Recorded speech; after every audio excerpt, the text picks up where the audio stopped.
وكفى سلام على عباده الذين اصطفى اما بعد.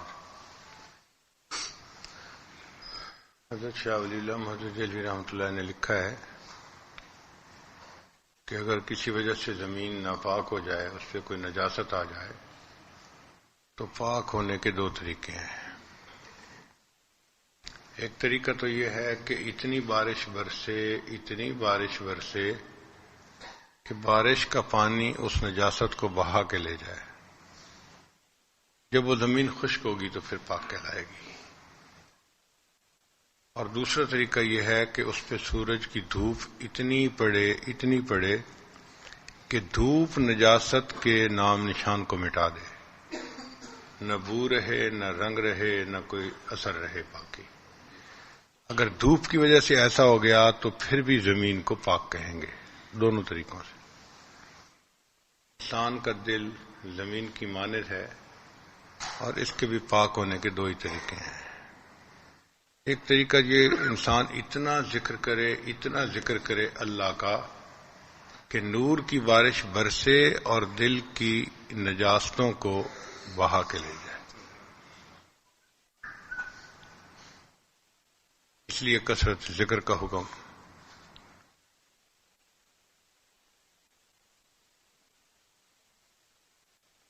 انسان اللہ کو اتنا یاد کرے کہ اللہ کی یاد انسان کے دل کو غیر سے بیگانہ کر دے. اس لیے اللہ کا ذکر جو ہے نا، یہ حسن لذات ہی ہے. باقی بہت ساری عبادتیں حسن لغیر ہی ہے. اب نماز کتنی بڑی عبادت ہے، فرض ہے، اور اعمال میں بہت افضل عمل ہے، لیکن اس کا مقصد بھی اللہ کا ذکر ہے. اللہ فرماتے ہیں اقم الصلاۃ لذکری، نماز قائم کر میری یاد کی خاطر. تو مقصد اللہ کی یاد ہے، حالانکہ پڑھ نماز رہے ہیں.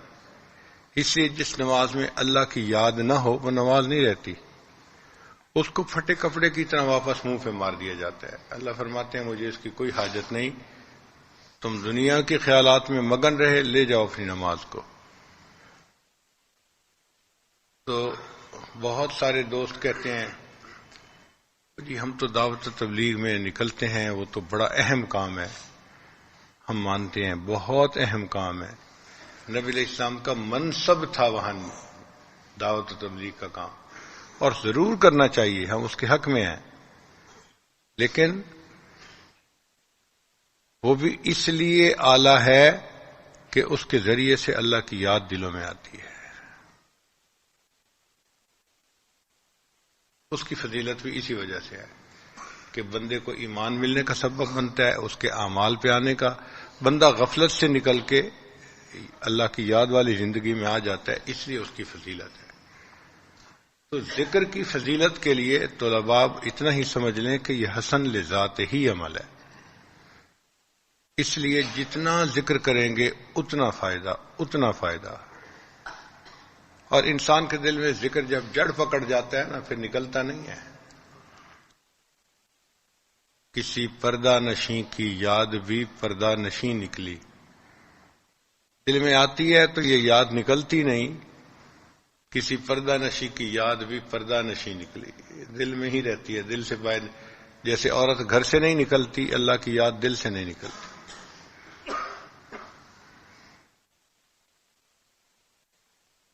بلکہ امام ربانی حضرت مجدد الفسانی رحمۃ اللہ تو یہاں تک لکھتے ہیں کہ جس بندے کو فنائے قلبی حاصل ہو جائے، فنائیت کا مقام مل جائے، اس کو اگر 1000 سال کی عمر دی جائے کہ تم اللہ کو بھلاؤ، اور وہ کوشش بھی کرے تو اللہ کو نہیں بھلا سکتا. بلانا بھی چاہو بھلا نہیں سکو گے. محبت میں ایسے مقام بھی آتے ہیں کہ بندہ بھول ہی نہیں سکتا اپنے محبوب کو، جو مرضی ہو جائے. شاعر نے کہا روز کہتا ہوں بھول جاؤں انہیں، روز کہتا ہوں بھول جاؤں انہیں، روز یہ بات بھول جاتا ہوں. روز کہتا ہوں بھول جاؤں انہیں، روز یہ بات بھول جاتا ہوں۔ انسان بھلانا بھی چاہے اللہ کو نہیں بھلا سکتا، ایسی یاد آتی۔ پھر انہوں نے ایک واقعہ لکھا ہے عبداللہ استخری رحمۃ اللہ علیہ کا، فرماتے ہیں کہ ان کے اوپر اللہ تعالیٰ کی فنا کا وقت جو تھا وہ کافی لمبا ہو گیا۔ فنا فی اللہ کی کیفیت محسوس ہوتی ہے لوگوں کو اپنی اپنی استعداد کے مطابق، کسی کو چند دن محسوس ہوتی ہے، کسی کو چند گھنٹے محسوس ہوتی ہے، کسی کو چند ہفتے، چند مہینے یا چند سال۔ یہ ان بزرگوں میں سے تھے کہ جن کے اوپر فنائیت کی کیفیت کئی سال تک رہی۔ اب جب کئی سال اللہ کی یاد کی یہ کیفیت رہتی ہے نا، تو نیند بھی کم ہوتی ہے، کھانا پینا بھی کم ہوتا ہے، روح کے تو مزے ہوتے ہیں مگر جسم کی ضرورت پوری نہیں ہوتی۔ جسم تک مادی چیز ہے نا، اس کو تو ریسٹ چاہیے، کھانا چاہیے، پینا چاہیے۔ تو جسم جو ہے وہ مجاہدے میں پڑ جاتا ہے، روح کے مزے ہوتے ہیں۔ اور تھکاوٹ کی وجہ سے انسان کا دل چاہتا ہے کہ میں اپنے بدن کو تھوڑی دیر کے لیے ریسٹ دے دوں، ریسٹ ملتا نہیں۔ تو عبداللہ استخری رحمۃ اللہ چاہتے تھے کہ میں تھوڑی دیر کے لیے کسی کام میں لگ جاؤں تاکہ میرا بدن تھوڑا ریلیکس ہو جائے، ہوتے نہیں تھے۔ چنانچہ ایک دن وہ شکار کرنے والوں کے ساتھ چلے گئے کہ چلو شکار میں لگ کے میں تھوڑی دیر ریلیکس ہو جاؤں گا۔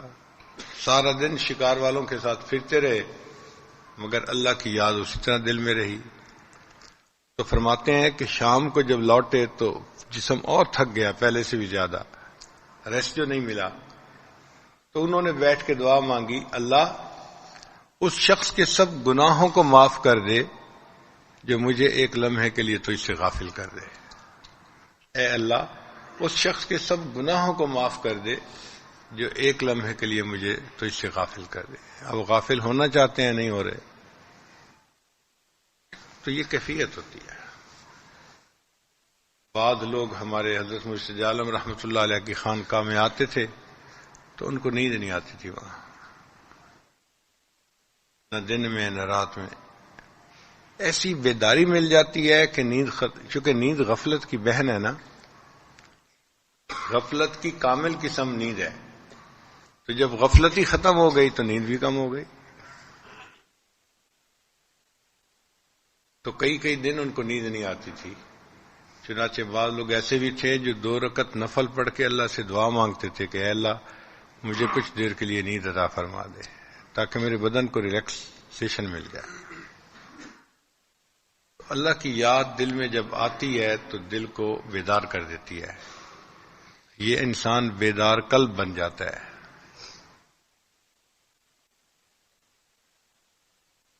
تو 2 طریقے ہیں دل کی زمین کے پاک ہونے کے۔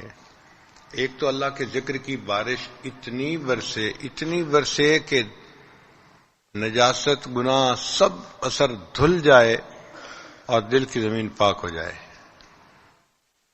اور دوسرا طریقہ یہ ہے کہ انسان اپنے شیخ کی صحبت میں رہے۔ جیسے سورج کے سامنے رہو تو دھوپ جسم کو گرماتی ہے، ایسے ہی شیخ کے سامنے رہو تو شیخ کے قلب کا سورج جو ہے وہ انسان کے دل کو گرماتا ہے اللہ کی محبت سے۔ تو صحبت شیخ میں اللہ کی محبت میں اضافہ محسوس ہوتا ہے۔ صحابہ کا بھی یہی حال تھا، نبی علیہ السلام کی صحبت میں جب آتے تھے تو خوب جذبہ محسوس ہوتا تھا، اور جب گھر میں جاتے تھے تو وہ کیفیت نہیں ہوتی تھی، تو پھر کہنے لگ جاتے تھے نافق حنظلہ، نافق حنظلہ، حنظلہ تو منافق ہو گیا حضرت میں۔ حالانکہ اس میں کوئی نفاق والی بات تو نہیں تھی، ہاں یہ ضرور تھا کہ جو صحبت میں کیفیت تھی وہ گھر میں نہیں تھی۔ حضرت حنظلہ عنہ یہ کہتے ہوئے جا رہے ہیں نافق حنظلہ، ابو بکر صدیق عنہ ملے، انہوں نے کہا حنظلہ کیا کہہ رہے ہو؟ کہ جی جو کیفیت نبی علیہ السلام کے سامنے ہوتی ہے وہ کیفیت گھر میں تو نہیں ہوتی، تو یہ تو منافقت ہے۔ تو حنظلہ تو منافق ہو گیا۔ وہ کہنے لگے بھئی میری بھی یہی حال ہے کہ جو صحبت کے اندر اثرات ہوتے ہیں وہ گھر میں تو نہیں ہوتے، چلو پوچھتے ہیں چل کے۔ حضرت حنظلہ عنہ نبی علیہ السلام کی خدمت میں آئے اور آ کے سوال پوچھا تو نبی علیہ الصلوۃ والسلام نے فرمایا حنظلہ اگر تمہاری وہ کیفیت رہے جو ہر وقت میرے سامنے رہتی ہے تو فرشتے تم سے مصافحہ کرنے کے لیے آسمان سے اتریں. یہ تو کبھی کبھی ایسی کیفیت ہوتی ہے بندے کے اوپر.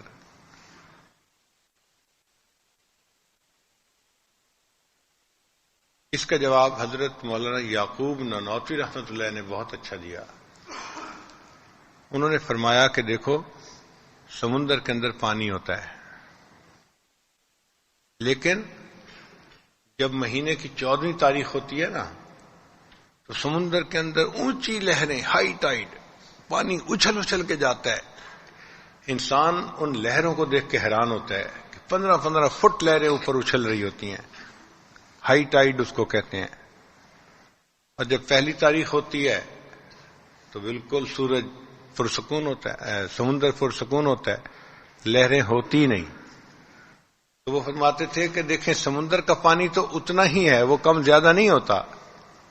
جو پانی ہے وہ وہی ہے.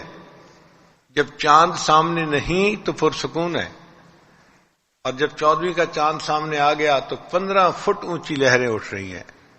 تو وہ فرماتے تھے کہ صحابہ کی بھی محبت جو تھی وہ اتنی ہی تھی، لیکن جب وہ نبی علیہ السلام کے سامنے آتے تھے تو یہ 14ویں کا چاند ایسا تھا کہ جو دلوں کی جو ہے نا کیفیت میں سیلاب برپا کر دیتا تھا. تو صحابہ کے دلوں میں نا اللہ کی محبت کی لہریں اٹھ اٹھ کے آتی تھی. وہ ایک جذبہ محسوس کرتے تھے. گھر جاتے تھے تو وہ کیفیت تو نہیں ہو سکتی تھی چونکہ وہ چاند سامنے نہیں رہتا تھا. تو یہی حال صحبت شیخ کا ہوتا ہے کہ جب ان کے پاس بیٹھتے ہیں تو اللہ کی محبت میں اضافہ محسوس ہوتا ہے. دنیا حقیر نظر آتی ہے اور آخرت کی تیاری کا شوق پیدا ہوتا ہے دل میں. یہ ایک نسبت ہے انعکاسی جس کو کہتے ہیں. یہ ایسے ہی ہے جیسے آگ کے پاس بیٹھو تو گرمی محسوس ہوتی ہے، سردی اتر جاتی ہے. انسان شیخ کی صحبت میں بیٹھتا ہے تو گناہوں کی سردی اتر جاتی ہے اور نور گرمی کا محسوس ہونا شروع ہو جاتا ہے. تو دوسرا طریقہ شیخ کی صحبت ہے. تو دو طریقے ہوئے زمین دل کے پاک ہونے کے.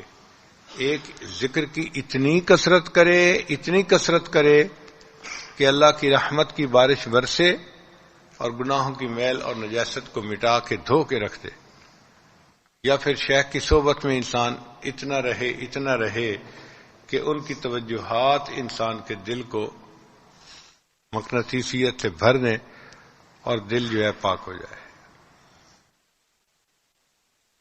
اللہ تعالی ہمارے دلوں کو بھی اپنی محبت سے بھر دے اور دنیا کی محبت کو ہمارے دلوں سے نکال دے اور آخرت کی تیاری کا شوق ہمیں نصیب ہو جائے. وآخر دعوانا ان الحمدللہ رب العالمین. تھوڑی دیر کے لیے مراقبہ کر لیجئے، آنکھوں کو بند کر لیجئے، سر کو جھکا لیجئے.